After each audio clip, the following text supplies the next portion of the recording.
আমার বড় পীর তাকে শিখাই দিলেন, যাও তুমি বাড়িতে গিয়া এই ইবাদতটা কইরো। ওই ইবাদতটা পৃথিবীতে আজও পর্যন্ত কোনো মানুষ করে না। আপনি বলবেন আমার বড় পীর সে কি ইবাদতটা শিখাই দিলেন যে ইবাদতটা আজও পর্যন্ত পৃথিবীতে কোনো মানুষ করে নাই, এবং তিনি সেই ইবাদতটা করলেন, তাতে তার স্ত্রী 3 তালাক হইল না। যে ভুলটা আমারই হইছে, ভুলটা আমার হইছে এই জায়গায়। আমার বইনে তো আর কখনো আজমির যায় নাই। যদি সে আজমির যাইতো তাহলে সে জানতো, তাহলে বলতে পারতো। সে আজমির যায় নাই, এই প্রশ্নটা করাই বোধহয় আমার ভুল হইছে। এটা লেগে আমি আপনার কাছে ক্ষমা প্রার্থী। ওই যে পোলাপানরা বাচ্চা কাচ্চারা খেলার মতো বলে না, থুক্কু। মাটির পুতুল কালমা পড়ে হাতের ইশারায়, মরা ছেলে জিন্দা করে খাজা বাবাই আমার দয়াল খাজায়। মাটির পুতুল কালমা পড়ে হাতের ইশারায়, মরা ছেলে করে খাজা বাবাই আমার খাজা বাবাই। এক মাটির পুতুল পূজারীদের দেখে বলে ভুল মহাভুল, বলে আল্লাহু রাসূল, বলে আল্লাহু রাসূল, বলে আল্লাহু রাসূল। এক মাটির পূজারীদের দেখে বলে ভুল মহাভুল, বলে আল্লাহু রাসূল, বলে আল্লাহু রাসূল, বলে আল্লাহু রাসূল। ওরে পরাবে আদায়ে রাসূল পারের বেলায়, মরা ছেলে জিন্দা করে খাজা বাবাই আমার দয়াল খাজায়। মাটির পুতুল কালমা পড়ে হাতের ইশারায়, মরা ছেলে জিন্দা করে খাজা বাবাই আমার খাজা বাবাই আমার খাজা বাবাই। খাজার চরণের ধুলে জিন্দা হয়ে মামা বলে কোলের এক ছেলে, দুলে মায়ের কোলে, দুলে মায়ের কোলে, দুলে মায়ের কোলে। খাজার চরণের ধুলে জিন্দা হয়ে মামা বলে মায়ের এক ছেলে, দুলে মায়ের কোলে, দুলে মায়ের কোলে, দুলে মায়ের কোলে। সুরভিত ফুলে দুলে হৃদয়াঙ্গিনায়, মরা ছেলে জিন্দা করে খাজা বাবাই আমার দয়াল খাজায়। মাটির পুতুল কালমা পড়ে হাতের ইশারায়, মরা ছেলে জিন্দা করে খাজা বাবাই আমার খাজা বাবাই আমার খাজা বাবাই। তুমি রাজারও রাজা, খাজায়ে খাজি কান বাবা ভুললে খাজা, আমি অধম পূজা, আমি অধম পূজা, আমি অধম পূজা। তুমি রাজারও রাজা, খাজায়ে খাজি কান বাবা ভুললে খাজা, আমি অধম পূজা, আমি অধম পূজা, আমি অধম পূজা। ক্ষম ক্ষম যত সাজা পারে রুসিলায়, মরা ছেলে চিন্তা করে খাজা বাবাই আমার দয়াল খাজায়। মাটির পুতুল কালমা পড়ে হাতের ইশারায়, মরা ছেলে চিন্তা করে খাজা বাবাই আমার খাজা বাবাই আমার খাজা বাবাই। তুমি খাজা মঈনুদ্দিন, তোমারই কারণে পেলাম ইসলামী দিন, মোরা যত হই মুমিন, মোরা যত হই মুমিন, মোরা যত হই মুমিন। তুমি খাজা মঈনুদ্দিন, তোমারই কারণে পেলাম ইসলামী দিন, মোরা যত হই মুমিন, মোরা যত হই মুমিন, মোরা যত হই মুমিন।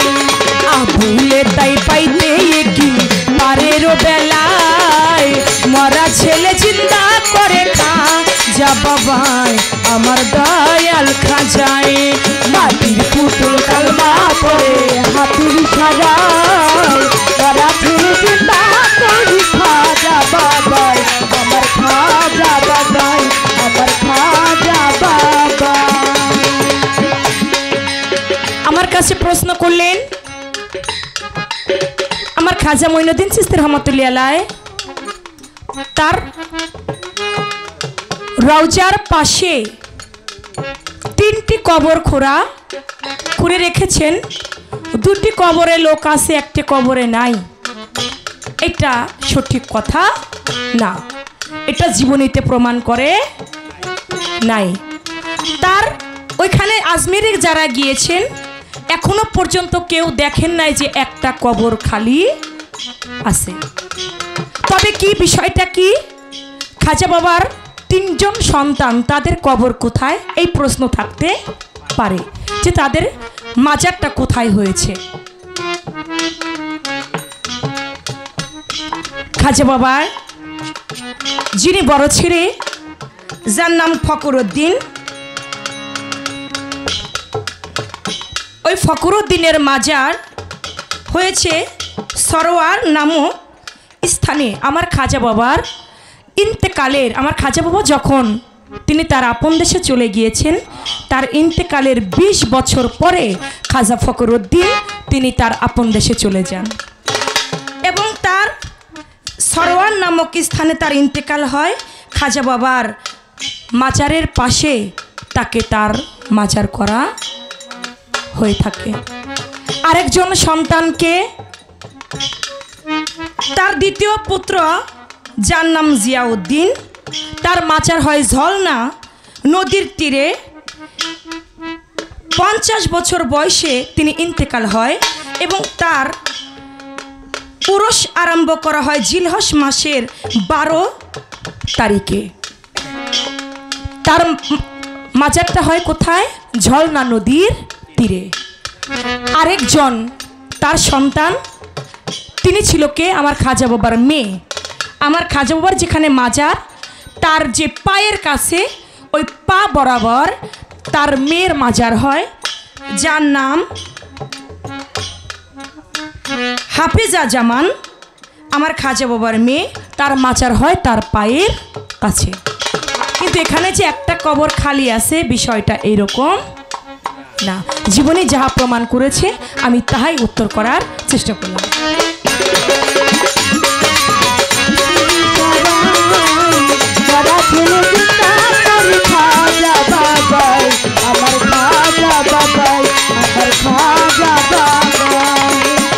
তুমি খাজা মঈনুদ্দিন,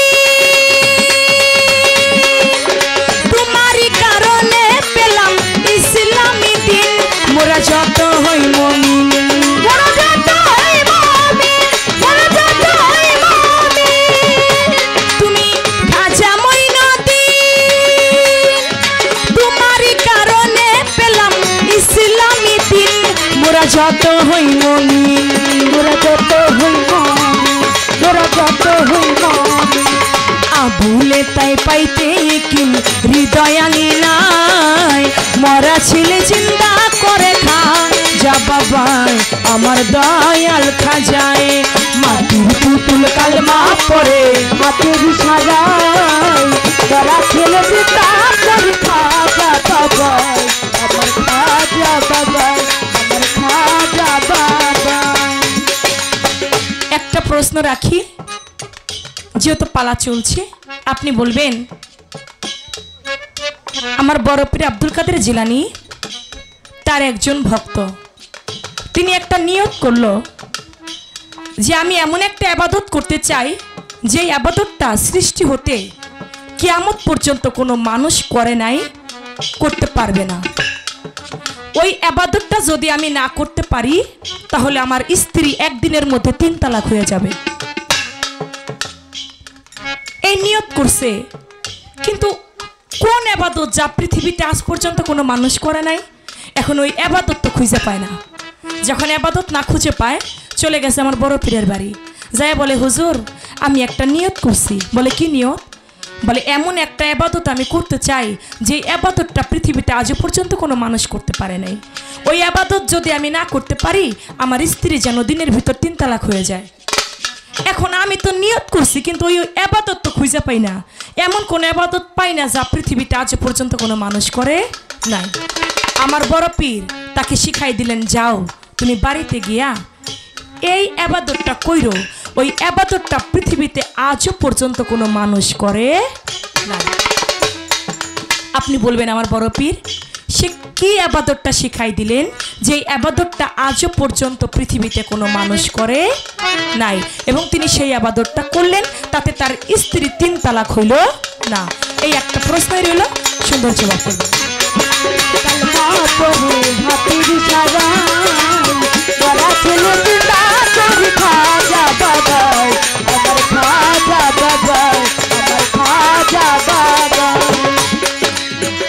মাটির পুতুল জিন্দা করে হাতের ইশারায়, মরা ছেলে জিন্দা করে আমার খাজা বাবায়। আজকে খাজা বাবার জীবনী আমাকে দিয়েছেন। আজকে রাত্রে কিন্তু এমনি এমনি রাত্রে আমরা পালা গান করলে অনেক কথা বলি, কিন্তু আজকে কিন্তু তত বেশি কথা বলি নাই। কেন? কারণ আগে থেকেই বলছে যে কথা হবে কম, সেজন্য কথা অনেকটাই কম বলার চেষ্টা করেছি। তবে জীবনী দিয়েছে, যদি জীবনী থেকে 2-1টা সুন্দর কথা না বলি তাহলে জীবনীটা পরিপূর্ণ হয় না। আমার কাছে প্রশ্ন রাখলেন বড় পীরের এক ভক্ত, বড় পীরের ভক্ত বড় পীরের কাছে গিয়ে বলেন, বড় পীর আমি এমন একটা কর্ম চাই, ওই কর্মটা আপনি আমাকে দিবেন। এমন কর্ম যেই কর্ম পৃথিবীতে এর আগে কখনো কেউ করে নাই, আবার এরপরে কিয়ামত পর্যন্ত আর কেউ করবে না। এমন একটা কর্ম আমাকে আপনি দিবেন, কিন্তু কথা হচ্ছে যে যদি এই কর্ম আপনি আমাকে না দেন, আমি যদি এমন কর্ম না পাই, তাহলে আমার যে ঘরের বিবি, আমার বিবিকে আমি তালাক দিয়ে দিব। বড় পীর আব্দুল কাদের জিলানী, আমার পীরানি বিদাস্তাগীর বড় পীর আব্দুল কাদের জিলানী ডাকতে বলে, বাবা এটা তেমন বিশেষ কি, এটা খুব সাধারণ একটা বিষয়, কিন্তু কথাটি হচ্ছে আমি যে কর্মটার কথা তোমাকে বলবো সেটাকে তুমি পারবা? ওই ভক্ত বলে, হ্যাঁ বড় পীর আপনি আমাকে আদেশ করেন, আমি অবশ্যই সেই কর্ম করার চেষ্টা করব। আমার বড় পীর ওই ভক্তকে বলেন, যাও তুমি এক কাজ করো, তুমি একাধারে একে 40 বছর পর্যন্ত তুমি কাবা শরীফ যে তাওয়াফ করে, হজের মধ্যে যার হাজিরা কাবা শরীফ তাওয়াফ করে 10 দিন পর্যন্ত, কিন্তু আমি তোমাকে আদেশ করলাম তুমি প্রত্যেক দিন গিয়ে কাবা শরীফকে তাওয়াফ করবা। এই কাবা শরীফ তাওয়াফ করবা একাধারে 40 বছর। যেই ইবাদত এর আগ পর্যন্ত আর কেউ করে নাই, কিয়ামত পর্যন্ত আর কেউ করবে না। এই কর্মটা যদি তুমি করতে পারো, আর তুমি যখন কাবা শরীফ তাওয়াফ করবা, এই কাবা শরীফ তাওয়াফ করার আগ পর্যন্ত আর তোমার বিবি তালাক হবে না, তোমার ঘরও বেঁচে গেল, আবার তোমার তাওয়াফ করার তোমার যে নিয়ত, এই নিয়ত পূর্ণ হয়ে গেল। এক কথার মধ্যে চেষ্টা করলাম তার কথার জবাব দেওয়ার জন্য। এবার একটা প্রশ্ন, একটা কথা, ছোট্ট একটি কথা, আপনারা বেয়াদবি মাফ করবেন বাবাজি। ঢাকা থেকে যদি কেউ লেখা দেয় যে আপনারা বিক্রমপুর যাবেন বা মাওয়া যাবেন বা আপনাদের টেওয়াটখালী আসবেন, টেওয়াটখালী আসতে হইলে টেওয়াটখালী যাবেন আপনি আমাদের ধরেন আমাদের কেরানীগঞ্জ থেকে আসবেন আপনি কদমতলি থেকে আসবেন আপনি শ্রীনগর বা ছনবাড়ি থেকে ঢুকবেন বামে ঢুকে আসবেন টেওয়াটখালী। এইটা একটা খাতার মধ্যে লিখে দেওয়া, খাতার মধ্যে লেখাটা একরকম, আরেকজন যে ব্যক্তি আসবে ও ব্যক্তি নিজে গাড়িতে চড়ে আসতে গেলে আসার মধ্যে তার যে অভিজ্ঞতা, ওই অভিজ্ঞতা আর খাতার মধ্যে লিখে দেওয়া অভিজ্ঞতা কখনোই একরকম হবে না। খাজা বাবার রওজায় যারা গেছেন, খাজা বাবার রওজা যারা দেখছেন, তারা বলতে পারবেন তারা কি আছে না আছে, এইটা তারা বলতে পারবে। যারা খাজা বাবার রওজায় যায় নাই, তারা শুধু কিতাব পড়ে খাজা বাবার রওজা সম্পর্কে কখনোই ধারণা রাখতে পারবে না। কখনোই ধারণা রাখতে পারবে না। আমার বোন বললেন খাজা বাবার দুইজন সন্তান, হেসামউদ্দিন, আরেকজন হচ্ছে জিয়াউদ্দিন, আর একটা মেয়ে ইবনে জামিলা। কিন্তু খাজা বাবার জীবনী প্রমাণ করেন খাজা বাবার তিনজন সন্তান, তিনজন সন্তানের মধ্যে তিনটা ছেলে একটা মেয়ে, চারজন সন্তান, তিনটা ছেলে একটা মেয়ে। খাজা বাবার বড় ছেলেকে বলা হইতো দ্বিতীয় খাজা। খাজা বাবার এলাকার এখনো প্রসিদ্ধ আছে, খাজা বাবার 3 ছেলের জন্য 3টা রওজা কাটা হয়েছিল। এই 3টা রওজার মধ্যে খাজা বাবার 3 ছেলেকে রাখার কথা, কিন্তু খাজা বাবার যে ছোট ছেলে, খাজা বাবার সবচেয়ে ছোট যে ছেলে তার নাম ছিল জিয়াউদ্দিন। এই জিয়াউদ্দিনের বয়স তখন 7। বাবা কথা বলি খারাপ লাগে নাকি আপনাদের কাছে? খাজা বাবার ছোট ছেলের বয়স তখন 7 বছর। 7 বছর বয়সে খাজা বাবা এক লোক মারা গেছে। ওই লোক মারা যাওয়ার পরে তাকে কাফন পরাইছে, গোসল করাইছে। এমন সময় হয়ে গেছে জোহর ওয়াক্তের আজানের সময়। খাজা বাবার লোকজনদেরকে ডাক দিয়ে বলে, বাবা এক কাজ করো, চলো সবাই মিলে জোহরে নামাজ আদায় করে আসি। জোহরে নামাজ আদায় করে এসে তারপর তাকে মাটি মঞ্জিল করব। এই কথা বলে খাজা বাবা ভক্তবৃন্দ নিয়ে চলে গেছে নামাজ আদায় করার জন্য। আর খাজা বাবার সবচেয়ে ছোট যে ছেলে, খাজা বাবার সবচেয়ে ছোট ছেলে হাঁটতে হাঁটতে আসছে ওই লাশের কাছে। ওই লাশের কাছে আইসা ডাক দিয়ে বলে, এই লাশ, এই তুই যে এখনো খাটিয়ার মধ্যে শুয়ে আছিস, তুই কি জানিস একটু পরে আমার আব্বা মঈনুদ্দিন চিশতি, আমার আব্বা এসে যখন তোকে একবার জানাজা দিয়ে দিবে, জানাজা দিয়ে দিলে তোকে কবরের মধ্যে দেয়া হবে। ওই কবরের মধ্যে যে কি আজাব, এই আজাব কি তুই জানিস? যদি কবরের আজাব তুই একবার জানতে পারতি, জীবনে কোনোদিন কোনো পাপ কর্ম করতি না। উঠ। খাজা বাবার ছেলে হিন্দিতে বলেছিলেন উঠ যা, মানে উঠে পর, উঠ যা। আর খাজা বাবার ভক্ত এই কথা বলার সঙ্গে সঙ্গে, খাজা বাবার ছোট ছেলে এই কথা বলার সঙ্গে সঙ্গে ওই লাশ উঠে গেছে। ওই লাশ আবার জীবন পেয়ে গেছে। ওই লাশ উঠে আস্তে আস্তে দৌড়িয়ে পালায় গেছে। আর এই কাণ্ড দেখছে পাশে বসে থাকে একটা বৃদ্ধ মহিলা। ওই বৃদ্ধ মহিলা বিষয়টা দেখছে। খাজা বাবা যখন নামাজ শেষ করে আসছে, আয়সা দেখে খাট আছে, কিন্তু খাটিয়ার মধ্যে লাশ নাই। ডাক দিয়ে বলে, এই লাশ রেখে গেলাম, লাশ গেল কই? ওই বৃদ্ধরা মনে আইসা কই, খাজা বাবা যদি কোনো কিছু মনে না করেন একটা কথা বলি। বলে বলো। বলে, খাজা বাবা আপনার একটা ছেলে, ছোট ছেলে, নামটা জিয়াউদ্দিন। এই জিয়াউদ্দিন এসে ওই খাটের ওই মুর্দারের কানে কানে কি যেন বললো, আর কি যেন বলার সঙ্গে সঙ্গে ওই মুর্দার উঠে চলে গেছে। খাজা বাবা তার ছেলেকে ডাক দিলেন, বাবা এদিকে আসো। আসছে। তুমি এই কথা বলছো? খাজা বাবার ছেলে ডাক দিয়ে বলে, বাবা অবশ্যই আমি কথাটা বলছি, কারণ কবরের মধ্যে যে আজাব, এই আজাবের কথা মানুষ যদি জানতো তাহলে মানুষ আর পাপ কর্ম করতো না। এই জন্য ওই কবরের আজাব যেন তার না পাইতে হয়, এই জন্য তাকে আমি দূরে সরাই দিছি। আমার খাজা বাবা ডাক দিয়ে বলে, বাবা তুমি ওই একটা লাশের দিকে তাকাইলা, কিন্তু আল্লাহর যে বিধান, আল্লাহর বিধান তো তুমি নষ্ট করলা।